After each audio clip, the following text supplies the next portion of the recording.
Hello from the house, and sorry for looking so disheveled. It's been a busy year.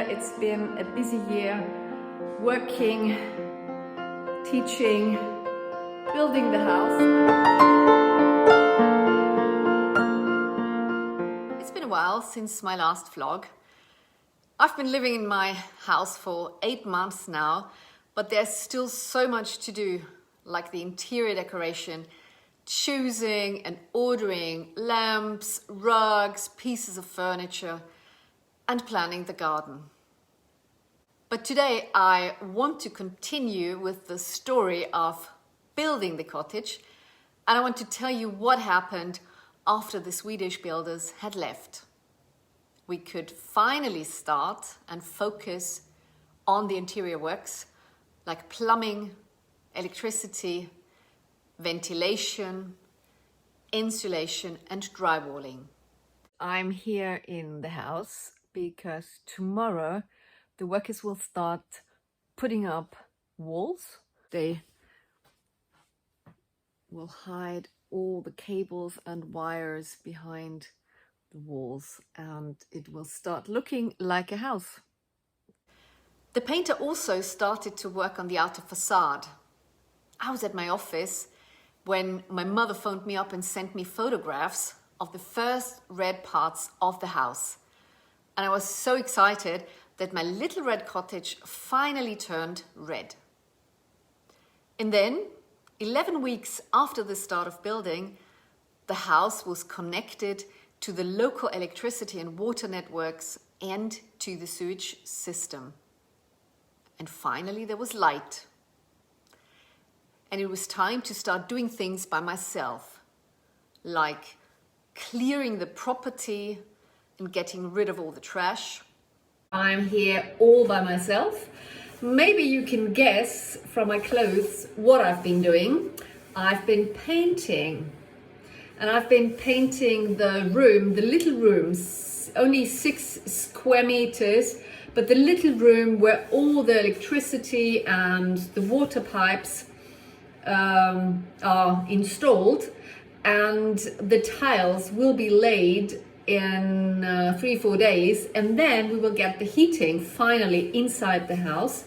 And so I had to paint the room by myself because my painter didn't have time. I'm not an expert and I hate painting, to be honest. We'll see how it goes. I'm not quite sure. I might need another layer of paint.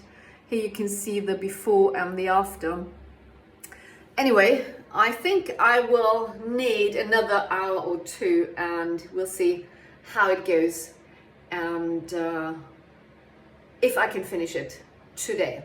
Today was a very busy day at the house. The tiler was here and he was laying the floor in the little room that I was painting a couple of days ago. I will show you how it looks like, and I think he did a pretty good job. He hasn't finished all of it, but he will come back tomorrow, but I'm pretty happy.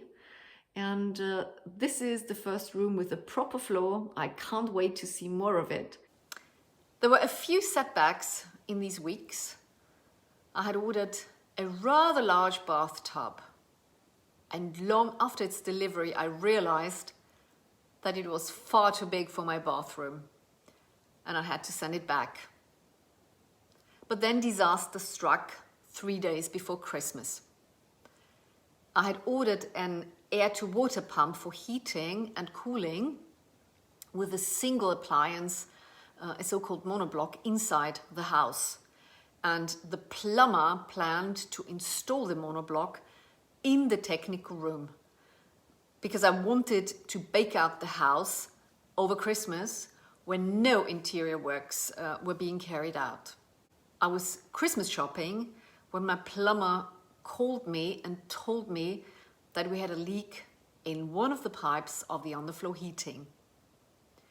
We just didn't know where the leak was. We just knew that there was some water in one of the corners of the guest bathroom. Well, you do not want a water leak inside a wooden house, so I had to act fast. It was a challenge, but 2 days before Christmas, I had a guy from a leak detection company over at my house, and he did find the exact spot where the leak was, underneath the tiles of the technical room. So the plumber couldn't install the monoblock. Nevertheless, the baking out was still done with a regular electrical heater. Sorry for my red face. I'm back in the house and I've been hoovering and cleaning the house for the past, I don't know, 2 or 3 hours.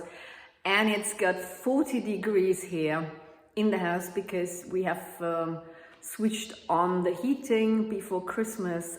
So it's gone up to 40 degrees Celsius. It's pretty hot in here and I'm sweating like hell. Nevertheless, I wanted to show you a little bit about how it looks at the moment. Just to give you an impression what I've been doing. We've had a little bit of a problem before Christmas because when we switched on the heating system, it turned out that the underfloor heating had a leak and water was running into the room next to the leak, and water was coming from the pipes, running out from the pipes or somewhere underneath the walls. And so we had the guy who had laid the underfloor heating and also the concrete foundation. He came all the way from Germany to Austria on the 27th of December, just right after Christmas, to fix the leak. After removing the tiles, we discovered a drill hole, and we also found out that the pipe was punctured. This had obviously caused the water leak. We assume that one of the workers must have drilled a hole in the concrete base plate long after it had been laid.